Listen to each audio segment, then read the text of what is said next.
جسے وہ بھلا دینا چاہتا تھا۔ کمرے میں پہنچ کر اس نے دروازہ بند کیا اور بیڈ پر بیٹھ کر سر ہاتھوں میں گرایا۔ اسے یاد آیا کہ کچھ دن پہلے جب وہ لاہور سے واپس آ رہا تھا تو بس اسٹاپ پر اس کی گاڑی رکی تھی۔ وہ گاڑی میں بیٹھنے ہی والا تھا کہ سڑک کنارے لوگوں کا ہجوم دکھائی دیا۔ وہاں ایک نقاب پوش لڑکی کھڑی ہوتے ہوئے ہر ایک سے مدد کی بھیک مانگ رہی تھی۔ روحان کو اس وقت بہت کوفت ہوئی۔ اس نے سرسری سا اس لڑکی کو دیکھا تھا اور نہ چاہتے ہوئے بھی ڈرائیور کے ہاتھ کچھ پیسے بھجوا کر اس کی مدد کر دی تھی۔ اسے کیا معلوم تھا کہ وہ بھیک مانگنے والی اور آج حویلی میں ذلیل ہونے والی لڑکی ایک ہی ہے، لیکن وہ کنگن اس کے پاس کیسے ہو سکتا ہے؟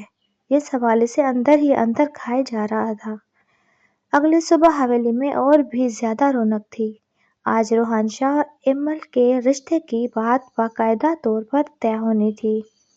ایمل اس کے چچا کی بیٹی تھی اور بچپن ہی سے اسے پسند کرتی تھی۔ روحان کو بھی اس رشتے سے کوئی خاص اعتراض نہیں تھا کیونکہ یہ خاندانی روایات کا حصہ تھا۔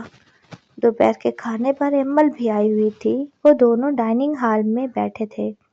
ایمل مسلسل مسکرا رہی تھی اور آنے والی زندگی کے منصوبے بنا رہی تھی۔ روحان، میں سوچ رہی ہوں کہ ہم شادی کے بعد کچھ عرصے کے لیے باہر چلے جائیں گے۔ یہاں گاؤں میں تو بندہ بور ہی ہو جاتا ہے۔ روحان نے بیزاری سے اس بات میں سر ہلا دیا۔ جیسے تم کہو ایمل۔ اچانک روحان کی نظر ڈائننگ ہال سے ملحقہ کچن کے دروازے پر پڑی۔ وہاں وہ لڑکی برتن دھو رہی تھی۔ اس کا نقاب ابھی بھی چہرے پر تھا مگر اس کے کام کرنے کے انداز میں ایک عجیب سی تھکن تھی۔ وہ بار بار کمر پر ہاتھ رکھ کر سیدھی ہوتی اور پھر جھک کر برتن مانجنے لگتی۔ روحان کے نوالے حلق میں اٹکنے لگے۔ یہ وہی لڑکی تھی زیمل۔ ایمل نے روحان کی نظروں کا تعاقب کیا۔ کیا ہوا روحان، تم کہاں کھو گئے ہو اور اس 2 ٹکے کی ملازمہ کو اتنا غور سے کیوں دیکھ رہے ہو؟ روحان سٹ پٹا گیا۔ نہیں تو، میں بس دیکھ رہا ہوں کہ کام ٹھیک سے ہو رہا ہے یا نہیں۔ ایمل نے ناک بھونچ چڑھائی۔ یہ بھی نہ جانے کہاں سے اٹھا کر ملازم لے آتی ہے۔ دیکھو تو صحیح کتنی میلی کچیلی، مجھے تو گھن آ رہی ہے ایسی عورتوں سے۔ روحان کا دل چاہا کہ ایمل کو چپ کروا دے مگر وہ خاموش رہا۔ وہ بہت کنفیوز ہو چکا تھا اس لڑکی کو لے کر۔ اس کے اندر ہمدردی اور تجسس کا ایک طوفان اٹھ رہا تھا۔ وہ وہاں سے اٹھ کھڑا ہوا۔ میرا پیٹ بھر گیا، تم کھانا کھاؤ، یہ کہہ کر وہ وہاں سے نکل گیا۔ ایمل حیرت سے اس کے جاتے ہوئے وجود کو دیکھتی رہ گئی۔ شام کو منگنی کی تقریب تھی۔ روحان شیروانی پہنے بہت وجیہہ لگ رہا تھا مگر اس کے چہرے پر وہ خوشی تھی جو ہونی چاہیے تھی۔ مہمان مبارکباد دے رہے تھے مگر اس کا ذہن منتشر تھا۔ ایمل اس کے قریب آئی اور بازو میں بازو ڈال کر کھڑی ہو گئی۔ وہ بہت خوش نظر آ رہی تھی۔ اس نے روحان کے کان میں سرگوشی کی۔ تم آج بہت ہینڈسم لگ رہے ہو روحان۔ میں کتنی خوش قسمت ہوں۔ ایمل اس کے نزدیک ہونے کی کوشش کر رہی تھی لیکن روحان غیر محسوس انداز میں پیچھے ہٹ گیا۔ اسے وہ سب کچھ اچھا نہیں لگ رہا تھا۔ موسیقی کا شور اور لوگوں کے کہکے اسے زہر لگ رہے تھے۔ وہ کسی بہانے سے وہاں سے نکلا اور لان کے ویران حصے کی طرف آ گیا۔ وہاں اندھیرا تھا اور سکون بھی۔ وہ اس بینچ پر بیٹھ گیا اور سانس لی۔ ٹھنڈی ہوا کے جھونکے اس کے دماغ کو کچھ سکون پہنچا رہے تھے۔ اچانک اسے قدموں کی آہٹ سنائی دی۔ اس نے چونک کر دیکھا، ایک لڑکی بڑی سی چادر سے سرونٹ کوارٹر کی طرف جا رہی تھی۔ اندھیرے کے باوجود روحان پہچان گیا، یہ وہی زیمل ہے۔ وہ شاید اپنا کام ختم کر کے کوارٹر جا رہی تھی۔ اس کی چال میں ایک بوجھ تھا۔ وہ بہت سنبھل کر قدم اٹھا رہی تھی۔ روحان کی نظریں اس کے تعاقب میں جمی رہیں۔ اسے یوں محسوس ہوا جیسے وہ اس لڑکی کو جانتا ہے۔ یہ صرف ایک کنگن کی بات نہیں تھی بلکہ اس کے وجود سے اٹھنے والی اداسی کی لہر روحان کو اپنے حصار میں لے رہی تھی۔ اس نے سر جھٹک دیا۔ یہ میرا وہم ہے، میں پاگل ہو رہا ہوں۔ بھلا میرا اس جیسی معمولی لڑکی سے کیا تعلق ہو سکتا ہے؟ وہ خود کو سمجھا رہا تھا مگر اس کا ضمیر اسے ملامت کر رہا تھا۔ جی کی زبان سنی ہوئی کہانی اس کے دماغ میں ہتھوڑے برسا رہی تھی۔ گھر والوں سے چھپ کر نکاح، حاملہ ہوتے ہی شوہر کا چھوڑ جانا، گناہ کی پوٹلی، کیا واقعی وہ اتنی بری عورت ہے؟ لیکن اس کی آنکھیں تو کچھ اور ہی کہانی سنا رہی تھی۔ ان آنکھوں میں حیا بھی تھی اور ایک گہرا دکھ بھی۔ بے حیائی تو نہیں تھی۔ وہ بے چین ہو کر اٹھ کھڑا ہوا۔ اس کا دل چاہا کہ ابھی جا کر اس لڑکی سے پوچھے کہ وہ کنگن اس کے پاس کہاں سے آیا ہے۔ وہ اس کے پیچھے جانا چاہتا تھا لیکن پھر رک گیا۔ نہیں روحان، ہوش کرو، آج تمہاری منگنی ہے۔ اگر کسی نے تمہیں ملازمہ کے کوارٹر کی طرف جاتے دیکھ لیا تو وہ واپس تقریب میں آ گیا، مگر اس کا دل وہیں اٹکا ہوا تھا۔ اگلا پورا دن روحان نے عجیب سی بے چینی میں گزارا۔ وہ حویلی کے برآمدوں میں بلا وجہ گھومتا رہا۔ اس کی نظریں تلاش کر رہی تھیں کہ کہیں وہ لڑکی نظر آ جائے۔ وہ کچن کی طرف بھی گیا مگر وہاں کوئی اور ملازمہ کام کر رہی تھی۔ وہ باغ میں بھی گیا مگر وہاں بھی وہ نہیں تھی۔ شاید وہ اپنے کوارٹر میں ہی تھی۔ روحان نے سوچا کیا وہ بیمار ہے یا بیجی نے اسے نکال دیا ہے۔ طرح طرح کے وسوسے اس کے دل میں آ رہے تھے۔ پھر وہ سوچنے لگا کہ میں جو سوچ رہا ہوں کاش ایسا نہ ہو ورنہ بہت کچھ غلط ہو جائے گا۔ اگر وہ کنگن واقعی وہی ہے تو پھر یہ لڑکی کون ہے اور اس کا مجھ سے کیا تعلق؟ رات ہو چکی تھی۔ حویلی کے سب مکین سو چکے تھے۔ خاموشی کا راج تھا لیکن روحان کی آنکھوں سے نیند کوسوں دور تھی۔ آخر اسے صبر نہیں ہوا۔ وہ دبے پاؤں اپنے کمرے سے نکلا۔ چاندنی رات میں حویلی کا لان پر اسرار لگ رہا تھا۔ وہ تیز قدموں سے چلتا ہوا سرون کوارٹر کی طرف بڑھا۔ اس کا دل زور زور سے دھڑک رہا تھا۔ اسے سمجھ نہیں آ رہا تھا کہ وہ کیا کرنے جا رہا ہے، لیکن ایک دن اندیکھی ڈور اسے وہاں کھینچ رہی تھی۔ اس نے جمل کے کوارٹر کا دروازہ آہستگی سے دھکیلا۔ کنڈی نہیں لگی ہوئی تھی۔ دروازہ ہلکی سی چڑچڑاہٹ کے ساتھ کھل گیا۔ کمرے میں ایک مدھم سا بلب جل رہا تھا۔ جمل بیڈ کے کنارے بیٹھی تھی۔ اس نے چادر اتار رکھی تھی۔ اس کے لمبے سیاہ بال بکھرے ہوئے تھے اور چہرہ آنسوں سے بھیگا ہوا تھا۔ دروازہ کھلنے کی آواز پر وہ چونک کر مڑی۔ سامنے روحان شاہ کو کھڑا دیکھ کر اس کے حلق سے ایک دبی ہوئی چیخ نکلی۔ وہ فوراً اٹھ کر کھڑی ہوئی اور اپنے آپ کو چھپانے کی کوشش کرنے لگی، لیکن روحان شاہ پتھر کا بت بنا کھڑا تھا۔ اس کی نظریں جمل کے چہرے پر جمی ہوئی تھی۔ وہ چہرہ جسے اس نے اب تک نہیں دیکھا تھا اب اس کے سامنے آیا تھا۔ روحان کو لگا جیسے کسی نے اس کے سر پر ہتھوڑا مارا ہو۔ وہ شاکڈ تھا۔ اس کے پیروں تلے سے زمین نکل گئی۔ یہ وہی تھی، وہی لڑکی جس کے نہ ہونے کی وہ آرزو کر رہا تھا۔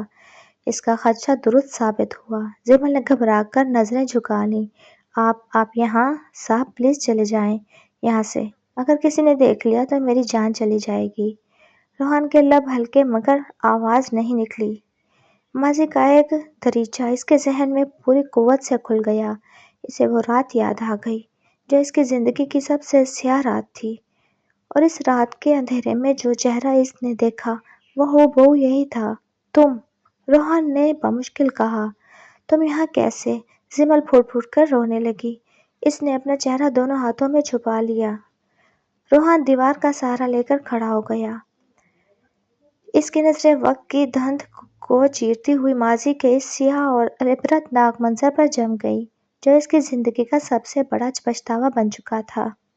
روحان کی آنکھوں کے سامنے لاہور کے اس کوٹھے کا منظر گھوم گیا۔ وہ رات جب اس کے دوستوں نے اس کی زندگی کے ساتھ کھیلا تھا۔ شاہویز اور دانیال اسے زبردستی وہاں لے گئے تھے۔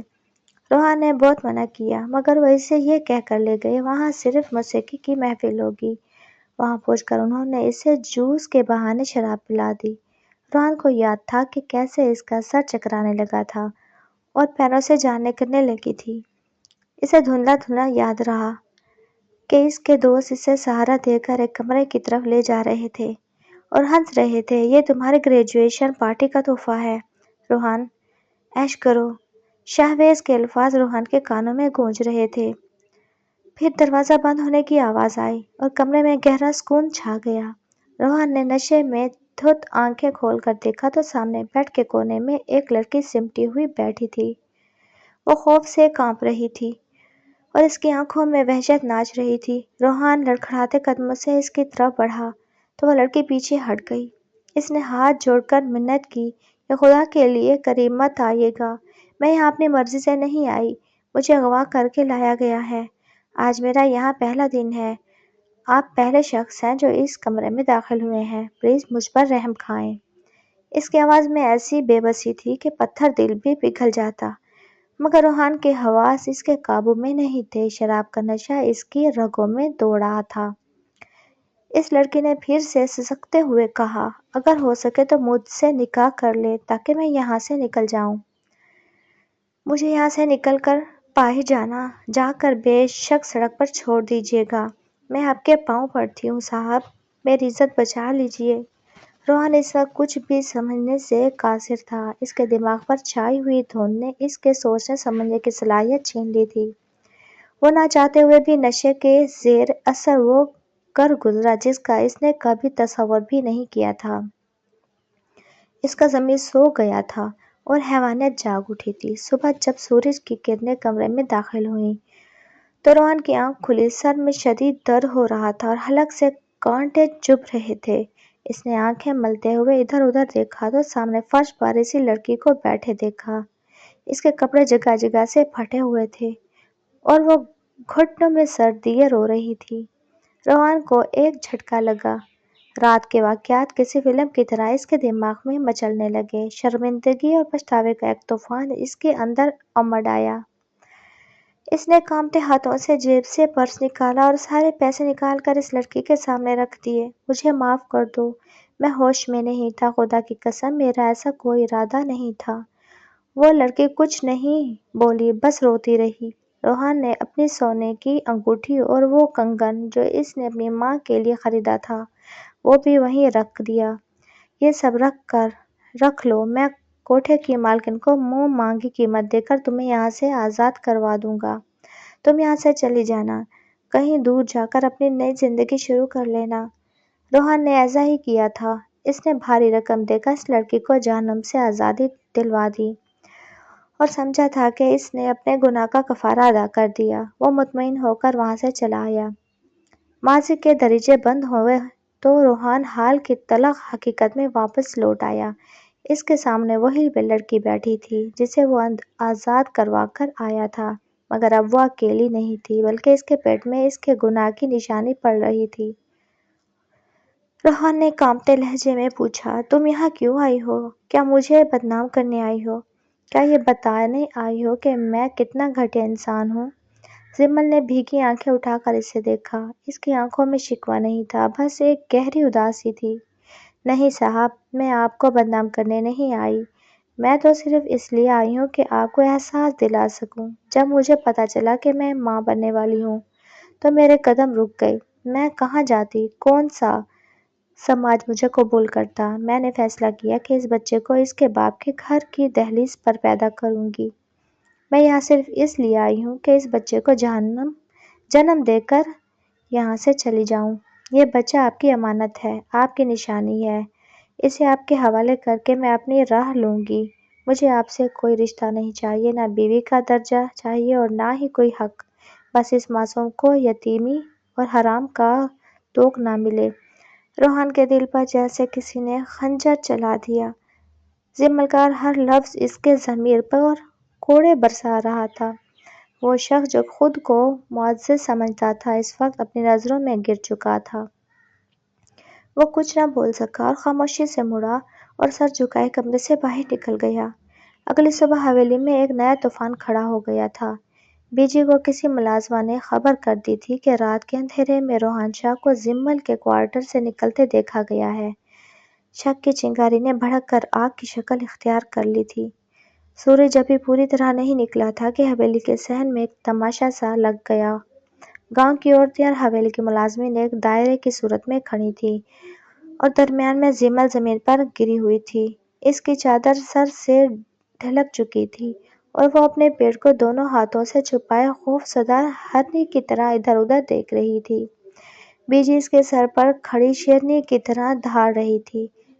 "بتا، حرام زادی، کس کا گناہ پیٹ میں لے پھر رہی ہے؟ بیجی کی آواز میں اتنی نفرت تھی کہ سننے والوں کے دل دہل جائیں۔ زمل روتے ہوئے بیجی کے پاؤں پکڑنے کی کوشش کی۔ بیجی خدا کے لیے مجھ پر رحم کریں، میں نے کوئی گناہ نہیں کیا، یہ اللہ کی طرف سے ایک آزمائش ہے۔ بیجی نے حقارت سے اپنا پاؤں پیچھے کھینچا۔ جھوٹی مکار عورت، اب اللہ کا نام لے کر اپنے گناہ کو چھپانے کی، نکالو اسے باہر، دھکے دے کر نکالو اور گاؤں کے چوک میں چھوڑ کر آؤ تاکہ سب کو پتہ چلے کہ بے حیائی کا کیا انجام ہوتا ہے۔ دو مضبوط ملازموں نے زمل کو بازوؤں سے پکڑ کر گھسیٹنا شروع کیا۔ اس کی چیخیں آسمان کو چیر رہی تھیں۔ بس ایک کڑکدار آواز نے سب کو ساخت کر دیا۔ روحان شاہ تیزی سے سیڑھیاں اتر رہا تھا۔ اس کا چہرہ غصے سے سرخ ہو گیا تھا۔ وہ آندھی اور طوفان کی طرح ان کے درمیان پہنچا۔ چھوڑ دو اسے، روحان نے حکم دیا۔ اس کا لہجہ اتنا سخت تھا کہ ملازمین فوراً پیچھے ہٹ گئیں۔ روحان، تم بیچ میں مت آؤ، یہ لڑکی بد چلن ہے اور اس کا یہاں رہنا ہمارے خاندان کی عزت پر دھبا ہے۔ بیجی نے اسے روکنے کی کوشش کی۔ روحان نے مجمع کو دیکھا۔ اس کا ضمیر اندر سے چیخ رہا تھا۔ کس نے کہا اس کا کوئی وارث نہیں؟ میں ہوں اس کا وارث اور یہ بچہ میرا خون ہے۔ میں ہوں اس بچے کا باپ۔ حویلی کے صحن میں موت جیسی خاموشی چھا گئی۔ بیجی کے ہاتھ سے تسبیح چھوٹ کر گر گئی اور ایمل کا منہ کھلے کا کھلا رہ گیا۔ روحان نے جھک کر زمل کو بازو سے پکڑ کر اٹھایا۔ ہاں بیجی، یہ گناہ نہیں، میری بیوی ہے۔ میں نے 7 ماہ پہلے لاہور میں اس سے چھپ کر نکاح کیا تھا۔ میں اپنی خاندانی عزت کے ڈر سے اسے اپنانے کی ہمت نہیں کر سکا۔ سارا قصور میرا ہے۔ ایمل نے غصے اور توہین کے احساس سے کانپتے ہوئے اپنی منگنی کی انگوٹھی اتاری اور روحان کے منہ پر دے ماری۔ تم نے مجھے دھوکہ دیا، روحان۔ آج سے میرا اور تمہارا رشتہ ختم۔ میں کسی کی دی ہوئی عطر پہن کر نہیں رہ سکتی۔ ایمل پیر پٹکتی ہوئی وہاں سے چلی گئی۔ بیجی بھی لڑکھڑاتی ہوئی اپنے کمرے کی طرف مڑ گئی۔ روحان زمل کو سہارا دے کر حویلی کے اندر لے آیا اور اسے اپنے کمرے میں بیڈ پر بٹھا دیا۔ زمل نے لرزتی ہوئی آواز میں پوچھا، آپ نے جھوٹ کیوں بولا؟ آپ نے سب کے سامنے خود کو مجرم کیوں بنایا؟ روحان نے اس کے ہاتھ اپنے ہاتھوں میں لے لیے۔ اگر میں سچ بتاتا تو لوگ تم پر انگلیاں اٹھاتے، وہ تمہیں ہی قصوروار ٹھہراتے۔ تمہاری عزت بچانا میرا فرض تھا۔ زمل نے دل سے تمہیں اسی رات اپنا لیا تھا جب تمہیں اس جہنم سے نکالا تھا۔ زمل کی آنکھوں سے آنسو بہہ کر روحان کے ہاتھوں پر گرنے لگے۔